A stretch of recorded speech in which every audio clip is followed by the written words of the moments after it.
Imagine చేసుకోండి, మీ వాలెట్లో ఒక 500 rupee note ఉంది. మీరు దాన్ని అస్సలు టచ్ చేయలేదు. కానీ కొన్ని ఇయర్స్ తర్వాత ఆ నోట్ ఆటోమేటిక్గా ఒక 400 నోట్ లాగా ష్రింక్ అయిపోయింది. రైట్, వాల్యూ తగ్గిపోతుంది. ఎగ్జాక్ట్లీ. ఆ ఇన్విజిబుల్ థీఫ్, ఆ కనిపించని దొంగ పేరే ఇన్ఫ్లేషన్. మనం ఎవ్రీడే గ్రాసరీస్ కొన్నప్పుడు లేదా మంత్ ఎండ్లో రెంట్ పే చేసేటప్పుడు ఈ పించ్ మనకి గట్టిగానే తెలుస్తుంది. అవును, చాలా డైరెక్ట్గా ఫీల్ అవుతాం. కానీ ప్రైజెస్ పెరుగుతున్నాయని మనకు ఒక జనరల్ ఫీలింగ్ మాత్రమే ఉంటుంది. ఈ డీప్ డైవ్ మిషన్ ఏంటి అంటే, సెంట్రల్ బ్యాంక్స్ మరియు గవర్నమెంట్స్ ఈ ఇన్విజిబుల్ థీఫ్ని యాక్చువల్లీ ఎలా ట్రాక్ చేస్తారు అని అన్పాక్ చేయడం. ఇది చాలా క్రిటికల్ టాపిక్, ఎందుకంటే ఇన్ఫ్లేషన్ అనేది just things are getting expensive అనే ఒక వేగ్ సెంటిమెంట్ కాదు. రైట్, ఎకానమీలో జరిగే ప్రతి చిన్న ప్రైస్ మూవ్మెంట్ని క్యాప్చర్ చేయడానికి ఒక మ్యాసివ్ డేటా కలెక్షన్ ప్రాసెస్ ఉంటుంది. ఎకానమీలో ఎంత మనీ ఫ్లో అవుతుంది, పర్చేసింగ్ పవర్ ఎలా తగ్గుతుంది అనేది మ్యాథమెటికల్గా పిన్ పాయింట్ చేస్తారు. సో అసలు ఇది ఎలా స్టార్ట్ అవుతుంది? ఇండియా లాంటి ఒక పెద్ద కంట్రీలో మిలియన్స్ ఆఫ్ ప్రోడక్ట్స్ ఉంటాయి. ఈ కాంప్లెక్స్ సిస్టమ్ని ఎవాల్యుయేట్ చేయడానికి స్టార్టింగ్ పాయింట్ ఏంటి? ఎక్కడ నుంచి డేటా కలెక్షన్ స్టార్ట్ చేస్తారు? ఫస్ట్ స్టెప్ ఏంటి అంటే, అసలు ఎకానమీలో ఆర్డినరీ పీపుల్ ఏం కొంటున్నామో, వాట్ వీఆర్ బయింగ్ అనేది ఫిక్స్ చేయాలి. దీన్నే టెక్నికల్గా బాస్కెట్ ఆఫ్ గూడ్స్ అని పిలుస్తారు. Basket of goods sounds exactly like మనం సూపర్ మార్కెట్లో యూజ్ చేసే ఫిజికల్ షాపింగ్ బాస్కెట్ లాగుంది. కాన్సెప్చువల్గా అదే, కానీ ఇది ఒక joint theoretical basket. Statisticians just ర్యాండమ్గా ఐటమ్స్ని పిక్ చెయ్యరు. వాళ్ళు థౌజండ్స్ ఆఫ్ హౌస్ హోల్డ్స్ దగ్గర డీటెయిల్డ్ సర్వేస్ కండక్ట్ చేస్తారు. ఓ, డోర్ టు డోర్ వెళ్ళి అడుగుతారా? ట్రాన్స్పోర్టేషన్, ఇంటర్నెట్ బిల్స్, ఇవన్నీ ఒక ఫిక్స్డ్ లిస్ట్ లాగా ఈ బాస్కెట్లో లాక్ చేస్తారు. Okay, got it. Month after month same ఈ ఎగ్జాక్ట్ బాస్కెట్ కాస్ట్ ఎలా చేంజ్ అవుతుందో మానిటర్ చేస్తారు. సో ఒక్కసారి ఐటమ్స్ ఫిక్స్ చేశాక వాటిని చేంజ్ చెయ్యరా? లెట్సే ఒక కాలేజ్ స్టూడెంట్ కోసం ఒక simplified basket of goods create చేశామనుకుందాం. షూర్. సర్వేస్ ద్వారా మనకేం తెలిసింది అంటే, ఒక average student every month 3 books, 30 cafeteria meals, 1 bus pass మరియు 2 మూవీ టికెట్స్ కొంటారు. ఇది వాళ్ళ స్పెసిఫిక్ బాస్కెట్. అవును, ఫస్ట్ ఇయర్లో ఆ టోటల్ ఐటమ్స్ కొనడానికి లెట్సే ఒక 5000 రూపీస్ కాస్ట్ అయిందనుకుందాం. అది వాళ్ళ బేస్ లైన్. నెక్స్ట్ ఇయర్కొచ్చేసరికి కండిషన్స్ మారిపోతాయి కదా. క్యాఫెటేరియా మీల్స్ ఎక్స్పెన్సివ్ అయిపోయాయి, కానీ at the same time movie tickets cheaper అయ్యాయనుకుందాం. ఇప్పుడు స్టూడెంట్ ఐటమ్స్ మార్చకుండా కొత్త టోటల్ క్యాల్క్యులేట్ చేస్తే కొత్త టోటల్ ఒక 5250 అయింది అనుకుందాం. బాస్కెట్ కాస్ట్ పెరిగింది అని క్లియర్గా తెలుస్తోంది. కానీ రియల్ వరల్డ్లో పీపుల్ ఆల్టర్నేటివ్స్ వెతుక్కుంటారు కదా. మీల్స్ ఎక్స్పెన్సివ్ అయితే బయట తింటారు. That is the whole point of the fixed basket. మనం ఐటమ్స్ని డెలిబరేట్గా చేంజ్ చేయము. ఓ వెయిట్, ఎందుకు? ఎందుకంటే మనం ట్రూ ప్రైస్ చేంజెస్ని మెజర్ చేయాలి, పీపుల్ యొక్క కాంప్రమైజ్ని కాదు. ఐటమ్స్ సేమ్ ఉంచితేనే యాక్చువల్ ఇన్ఫ్లేషన్ ఎంత హిట్ అయిందని తెలుస్తుంది. కానీ ఇక్కడే బాస్కెట్ ఆఫ్ గుడ్స్లోని ఇంకొక చాలా ఇంపార్టెంట్ కాన్సెప్ట్ ఎంటర్ అవుతుంది. అదే వెయిటేజ్. వెయిటేజ్ ఇక్కడే నాకు కొంచెం క్యూరియాసిటీ పెరుగుతోంది. ఎందుకంటే అన్ని ప్రైస్ ఇంక్రీజెస్ మన లైఫ్ మీద సేమ్ ఎఫెక్ట్ చూపించవు. పెట్రోల్ ప్రైస్ పెరిగితే ఉన్న టెన్షన్ సాల్ట్ ప్రైస్ పెరిగితే ఉండదు. Exact point. అందుకే బాస్కెట్లో ఉన్న ప్రతి ఐటమ్కి ఒకటే ఇంపార్టెన్స్ ఉండదు. పీపుల్ వాళ్ళ టోటల్ ఇన్కంలో ఎంత మనీ స్పెండ్ చేస్తున్నారో దాన్ని బట్టి మ్యాథమెటికల్ ఫార్ములాలో డిఫరెంట్ ఐటమ్స్కి డిఫరెంట్ వెయిట్స్ ఇస్తారు. ఒక సింపుల్ ఫ్యామిలీ బడ్జెట్ గురించి ఆలోచిద్దాం. ఒక యావరేజ్ ఫ్యామిలీ వాళ్ల టోటల్ ఇన్కంలో 40% హౌసింగ్ లేదా రెంట్ మీద స్పెండ్ చేస్తోంది. ఓకే. ఇంకో 30% ఫుడ్ మీద మరియు జస్ట్ 1% మ్యాచెస్ అంటే అగ్గిపుల్లలు వాళ్ల మీద స్పెండ్ చేస్తారు అనుకుందాం. సో ఫార్ములాలో హౌసింగ్ వెయిట్ 40, ఫుడ్ 30 మరియు మ్యాచెస్ 1. అవును, ఈ వెయిటేజ్ సిస్టమ్ లేకుండా basket of goods completely useless అయిపోతుంది. సో ఇవి ఎలా పనిచేస్తుంది అంటే, మ్యాచెస్ ప్రైస్ సడన్గా 200% పెరిగినా కూడా ఓవరాల్ ఇన్ఫ్లేషన్ ఇండెక్స్ మీద పెద్ద ఎఫెక్ట్ ఉండదు. రైట్, ఎందుకంటే దాని వెయిటేజ్ జస్ట్ 1% కాబట్టి. ఎగ్జాక్ట్లీ. కానీ హౌసింగ్ కాస్ట్ జస్ట్ 5% పెరిగినా టోటల్ ఇండెక్స్ హెవీగా మూవ్ అవుతుంది. ఇట్స్ లైక్ ఒక చిన్న పెబెల్ మన మీద పడితే పెద్ద డ్యామేజ్ ఉండదు, కానీ ఒక పెద్ద బోల్డర్ స్లోగా తగిలినా ఇంపాక్ట్ గట్టిగా ఉంటుంది. That is a brilliant way to visualize it. ఆ బోల్డర్ హిట్ అవ్వటమే రియల్ ఇన్ఫ్లేషన్ పెయిన్. అండ్ ఇంకొక ఇంట్రెస్టింగ్ విషయం ఏంటి అంటే, ఈ వెయిటేజ్ ఎప్పుడూ సేమ్ ఉండదు. డెకేడ్స్ పాస్ అయ్యే కొద్దీ పీపుల్ హ్యాబిట్స్ మారతాయి. ఓ అంటే ఓల్డ్ ఐటమ్స్ని తీసేస్తారా? అవును, 1990స్లో సీడీ ప్లేయర్స్ మరియు ఆడియో కెసెట్స్కి వెయిటేజ్ ఉండేది. ఇప్పుడు అవి బాస్కెట్లో లేవు. వాటి ప్లేస్లో స్ట్రీమింగ్ సర్వీసెస్ మరియు హై స్పీడ్ ఇంటర్నెట్ వచ్చాయి. That makes a lot of sense. So basket of goods మరియు దాని వెయిటేజ్ క్లియర్గా అర్థమైంది. కానీ ఇక్కడ నాకొక పెద్ద డౌట్ ఉంది. ఏంటది? ఈ ఐటమ్స్ ఎవరు కొంటున్నారు అనేది చాలా ఇంపార్టెంట్ కదా. రీటైల్ షాపర్సా లేక పెద్ద ఫ్యాక్టరీసా? ఎవరికి ఒకటే ఇన్ఫ్లేషన్ ఉంటుందా? అస్సలుండదు. ఇక్కడే ఎకనామిక్ ట్రాకింగ్లో 2 పెద్ద పిల్లర్స్ వస్తాయి: సిపిఐ మరియు WPI. Let's start with ordinary people. దీన్ని కన్స్యూమర్ ప్రైస్ ఇండెక్స్ లేదా షార్ట్గా సిపిఐ అంటారు. సిపిఐ అంటే ఎవ్రీడే అర్బన్ లేదా రూరల్ కన్స్యూమర్స్ బై చేసే ఎవ్రీడే గుడ్స్ అండ్ సర్వీసెస్లోని ప్రైస్ చేంజెస్ని ఇది మెజర్ చేస్తుంది. అవును, కాస్ట్ ఆఫ్ లివింగ్కి ఇది ఒక థర్మోమీటర్ లాంటిది. రెగ్యులర్ రీటైల్ బయర్ పర్స్పెక్టివ్ నుంచి ప్రైజెస్ ఎలా ఉన్నాయనేది ఇది చూపిస్తుంది. ఒక మంత్లీ గ్రాసరీ బాస్కెట్ తీసుకొని చూద్దాం. జాన్యువరిలో 10 లీటర్స్ మిల్క్, 5 కేజీ రైస్ మరియు రెంట్ కలిపి టోటల్ కాస్ట్ 10,700 అయింది అనుకుందాం.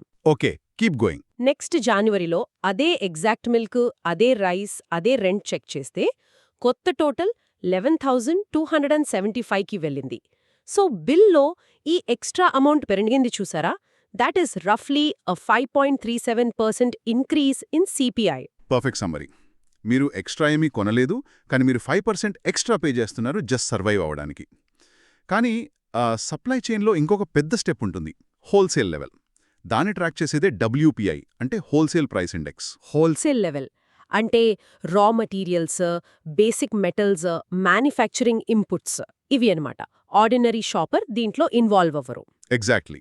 ఫైనల్ కన్స్యూమర్ పే చేసే ప్రైస్ కంటే ముందు బిజినెసెస్ మరియు డిస్ట్రిబ్యూటర్స్ మధ్య ట్రేడ్ అయ్యే బల్క్ గూడ్స్ మీద ఇది ఫోకస్ చేస్తుంది. ఒక లార్జ్ బేకరీ బల్క్గా డిస్ట్రిబ్యూటర్ నుంచి ఫ్లవర్ మరియు షుగర్ కొంటుంది. 2024లో హోల్సేల్ కాస్ట్ ఒక 35,000 అయింది అనుకుందాం. నెక్స్ట్ ఇయర్ పూర్ హార్వెస్ట్ వల్ల లేదా ట్రాన్స్పోర్ట్ కాస్ట్స్ పెరిగిపోవటం వల్ల ఆ సేమ్ బల్క్ ఆర్డర్ కొత్త కాస్ట్ 42,500 అయింది అనుకుందాం. డబ్ల్యూపీఐ ఇక్కడ హోల్సేల్ కాస్ట్ ఇంక్రీజ్ని ఇమీడియట్గా క్యాప్చర్ చేస్తుంది. వెయిట్, ఇక్కడ ఒక ఆసక్తికరమైన విషయం ఉంది. డబ్ల్యూపీఐ పెరిగితే సిపిఐ ఇమీడియట్గా పెరుగుతుందా? ఎందుకంటే బేకరీకి కాస్ట్ పెరిగింది, కానీ నేను రేపు వెళ్లి బ్రెడ్ కొంటే ప్రైస్ సేమ్ ఉండొచ్చు కదా. అసలు మీరు అడిగిన పాయింట్ చాలా క్రూషియల్. డబ్ల్యూపీఐ మరియు సిపిఐ మధ్య ఒక టైం ల్యాగ్ ఉంటుంది. డబ్ల్యూపీఐ అనేది ఫ్యూచర్ కన్స్యూమర్ ఇన్ఫ్లేషన్కి ఒక ముందు హెచ్చరిక, like an early warning sign. Oh, so bakery costs పెరిగినప్పుడు వాళ్ళు ఇమ్మీడియట్గా నెక్స్ట్ డేనే బ్రెడ్ ప్రైస్ పెంచరు? ఎగ్జాక్ట్లీ. వాళ్ళు కొంచెం టైం ఆ లాస్ని అబ్జార్బ్ చేసుకుంటారు. కానీ లాంగ్ టర్మ్లో సర్వైవ్ అవ్వాలి అంటే ఫ్యూచర్లో డెఫినెట్గా వాళ్ళ బ్రెడ్ ప్రైస్ పెంచాల్సిందే. రైట్. అప్పుడు అది మళ్ళీ సిపిఐలో రిఫ్లెక్ట్ అవుతుంది. ప్రిసైస్లీ. కానీ ఇక్కడ మనం చూసింది జస్ట్ కన్స్యూమర్స్ మరియు బిజినెసెస్. కానీ ఒక పూర్తి కంట్రీ ఎకానమీలో ఉన్న ప్రతి కొత్త ఐటమ్ని మెజర్ చేయాలి అంటే ఏం చేయాలి? అవును, లైక్ కమర్షియల్ ఎయిర్ప్లేన్స్ లేదా గవర్నమెంట్ కట్టించే మ్యాసివ్ డ్యామ్స్, ఇండస్ట్రీస్ కొనే హెవీ మెషినరీ, ఇవన్నీ ఎవరు ట్రాక్ చేస్తారు? అక్కడే మనకి జీడీపీ డిఫ్లేటర్ అనే అల్టిమేట్ బ్రాడ్ ఎకనామిక్ మెట్రిక్ వస్తుంది. సిపిఐ లాగా జస్ట్ ఒక ఫిక్స్డ్ కన్స్యూమర్ బాస్కెట్ని మాత్రమే చూడకుండా ఎకానమీలోని టోటల్ అవుట్పుట్ని ఇది కవర్ చేస్తుంది. ఒక ఇమాజినరీ సింపుల్ కంట్రీ తీసుకుందాం. ఆ కంట్రీలో ఉన్న టోటల్ ప్రొడక్షన్ అంతా కలిపి జస్ట్ 10 ట్రాక్టర్స్ మరియు 100 బైసైకిల్స్ మాత్రమే అనుకుందాం. Okay, good example. ఇయర్ 1లో వాటి టోటల్ వాల్యూ ఒక 55 lakhs అయింది. దాన్ని నామినల్ జీడీపీ అంటారు, రైట్? అవును, నామినల్ జీడీపీ అంటే కరెంట్ ప్రైస్ ట్యాగ్స్తో ఉన్న టోటల్ వాల్యూ. ఇప్పుడు ఇయర్ 2కు వద్దాం. కంట్రీ ప్రొడ్యూస్ చేసిన physical items same, actual real production change అవ్వలేదు, కానీ ప్రైస్ ట్యాగ్స్ మారిపోయాయి. ట్రాక్టర్స్ మరియు బైసైకిల్స్ కాస్ట్ పెరిగిపోయాయి. So year 2 nominal GDP calculate చేస్తే అది 61 lakhs అయింది. ఇక్కడెవరైనా చూస్తే వావ్, ఎకానమీ 55 lakhs నుంచి 61 lakhsకి గ్రో అయిందే అనుకుంటారు. కానీ యాక్చువల్గా ఏమీ కొత్త జరగలేదు, జస్ట్ ప్రైసెస్ పెరిగాయి. అండ్ అక్కడే జీడీపీ డిఫ్లేటర్ ఎంట్రీ ఇస్తుంది. అది ఈ ప్రైస్ ఇల్యూజన్ని స్ట్రిప్ చేస్తుంది. నామినల్ జీడీపీని రియల్ జీడీపీతో డివైడ్ చేసి ఎకానమీ యాక్చువల్గా ఎంత ఇన్ఫ్లేట్ అయింది అని పూర్తిగా చూపిస్తుంది. సో సిపిఐ అనేది మన ఇంట్లో ఉన్న ఒక చిన్న విండో నుంచి బయట వెదర్ని చూడటం లాంటిది. కానీ జీడీపీ డిఫ్లేటర్ అనేది ఆ పూర్తి ఇల్లు లాంటిది. It is the entire house. Absolutely. GDP deflator is the entire house. Okay, ఇప్పుడు మనకి ఈ టూల్స్ గురించి ఒక సాలిడ్ అండర్స్టాండింగ్ వచ్చింది. కానీ ఈ పర్సెంటేజెస్ అన్నీ బయటికెలా వస్తున్నాయి? ఎవ్రీ టైం మనం ప్రైసెస్ పెరిగాయి అంటున్నాం, కానీ దేనితో కంపేర్ చేసి పెరిగాయి? ది యాక్చువల్ మ్యాథ్ ఏంటి? ఈ పూర్తి సిస్టమ్ నిలబెట్టేది ఒక single concept, the base year. ఇది ఒక fixed bench mark reference point. ఈ బేస్ ఇయర్ వాల్యూ ఎప్పుడూ 100గా సెట్ చేస్తారు. ఒక సింపుల్ కాఫీ షాప్ ఎగ్జాంపుల్ తీసుకుందాం. 2015ని బేస్ ఇయర్గా మనం సెలెక్ట్ చేసుకుందాం. ఆ ఇయర్లో ఒక కపుచీనో ప్రైస్ 100 రూపీస్ ఉంది. సో దాని ఇండెక్స్ వాల్యూని 100గా ఫిక్స్ చేస్తాం. రైట్. ఇప్పుడు 2020కి వెళ్లేసరికి ఇన్ఫ్లేషన్ వల్ల అదే కపుచీనో 130 రూపీస్ అయింది. సో ఇండెక్స్ వాల్యూ 130 అయింది. Fast forward to 2025. కపుచీనో 160 అయింది. So index 160. బేస్ ఇయర్తో కంపేర్ చేస్తే ప్రైసెస్ 60% ఇంక్రీజ్ అయ్యాయి అని ఇన్స్టెంట్లీ తెలుస్తుంది. ఎగ్జాక్ట్లీ. అండ్ ఇక్కడే మనం ప్రైస్ ఇండెక్స్ యొక్క యూస్ చూడొచ్చు. స్ప్రెడ్షీట్లో ఉన్న థౌజండ్స్ ఆఫ్ ప్రైసెస్ని ఇండివిజువల్గా ట్రాక్ చేయాల్సిన అవసరం లేకుండా ఒక నీట్ సింగిల్ మెట్రిక్ ఇస్తుంది. Like student stationery price index. Base ఇయర్లో నోట్బుక్, పెన్, బ్యాక్ ప్యాక్ కలిపి కాస్ట్ని ఇండెక్స్ 100 అని లాక్ చేస్తారు. నెక్స్ట్ ఇయర్ ఐటమ్స్ కాస్ట్ పెరిగితే కొత్త నంబర్ 115 వస్తుంది. అవును. ఆ సింగిల్ నంబర్ చూస్తే చాలు, జస్ట్ ఇండెక్స్ 100 నుంచి 115కి జంప్ అయింది అని చూసి ఓవరాల్గా స్టేషనరీ కాస్ట్స్ 15% పెరిగాయి అని ఇమీడియట్లీ అర్థమైపోతుంది. And that brings us to the ultimate metric, inflation rate.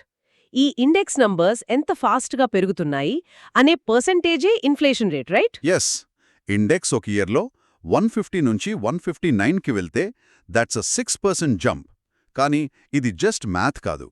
కొనుగోలు శక్తి, పర్చేసింగ్ పవర్ అనే కాన్సెప్ట్ ఇక్కడే వస్తుంది. సో 6% ఇన్ఫ్లేషన్ రేట్ అనేది మన మనీ యొక్క పర్చేసింగ్ పవర్ ఎంత ఫాస్ట్గా లూజ్ అవుతుందో చెప్తుంది. Correct. Your money is physically losing it's value. Wow. కానీ ఇక్కడ ఒక చిన్న రియల్ వరల్డ్ ప్రాబ్లం ఉంది. నేను బయటికి వెళ్లి చూస్తే పెట్రోల్ ప్రైసెస్ లేదా టొమాటో ప్రైసెస్ సడన్గా ఆకాశాన్ని అంటుతుంటాయి. కానీ న్యూస్లో ఏమో ఇన్ఫ్లేషన్ తక్కువ ఉంది అని చెప్తారు. ఈ డిఫరెన్స్ ఎందుకొస్తుంది? ఈ డిస్కనెక్ట్ అర్థం చేసుకోవాలి అంటే మనం హెడ్లైన్ ఇన్ఫ్లేషన్ మరియు కోర్ ఇన్ఫ్లేషన్ మధ్య ఉన్న డిఫరెన్స్ తెలుసుకోవాలి. హెడ్లైన్ ఇన్ఫ్లేషన్ అనేది రా, అన్అడ్జస్టెడ్ మెజర్మెంట్. అంటే కన్స్యూమర్ బాస్కెట్లోని ప్రతి సింగిల్ ఐటమే దీంట్లో ఉంటుంది, including highly volatile food and energy sectors. అవును. వాలటైల్ అంటే చాలా ఎరాటిక్గా ఉండే ఐటమ్స్. జులైలో గ్లోబల్ ఫ్యూయల్ షార్టేజెస్ వల్ల పెట్రోల్ 40% జంప్ అయింది, మరియు మాన్సూన్ రెయిన్స్ వల్ల టొమాటో ప్రైసెస్ 100% పెరిగాయి. అని at the same time rent, internet bill